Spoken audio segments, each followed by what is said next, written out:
அயனிச் சமநிலை. பொது அயனி விளைவு என்றால் என்ன? ஒரு வலிமை குறைந்த அமிலத்தின் உப்பை அதே அமிலத்துடன் சேர்க்கும்போது அந்த அமிலத்தின் பிரிகை வீதம் குறைகிறது. அமிலத்தின் பிரிகை வீதமானது அதன் பொது அயனியை கொண்டுள்ள உப்பை சேர்க்கப்படும் போது குறைகிறது. இது பொது அயனி விளைவு எனப்படுகிறது. உதாரணத்திற்கு அசிட்டிக் அமிலம் ஒரு வலிமை குறைந்த அமிலம். இது முழுமையாக பிரிகை அடையாமல் அயனியாதலில் சமநிலை உருவாகிறது. அதன் பிரிகை நிலைமையானது அசிட்டிக் அமிலம் பிரிகை அடைந்து அசிட்டேட் அயனியையும் H+ அயனியும் தருவது. இது கரைசலில் பொது அயனியை கொண்டுள்ள சோடியம் அசிட்டேட் உப்பை இது சேர்க்கப்படும் போது கரைசலில் அசிட்டேட் அயனியையும் Na+ அயனியையும் உருவாக்குகிறது.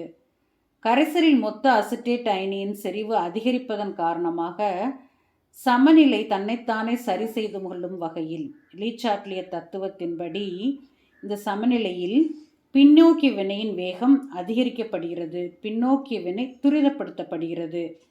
பின்னோக்கிய வினை துரிதப்படுத்துவதன் காரணமாக அசிட்டேட் அயனியும் H+ அயனியும் இணைந்து அசிட்டிக் அமிலம் உருவாகும் வினை அதிகப்படுத்தப்படுகிறது. அதே நேரத்தில் முன்னோக்கிய வினையான பிரிகை வீதம் குறைகிறது. இதுவே பொது அயனி விளைவாகும்.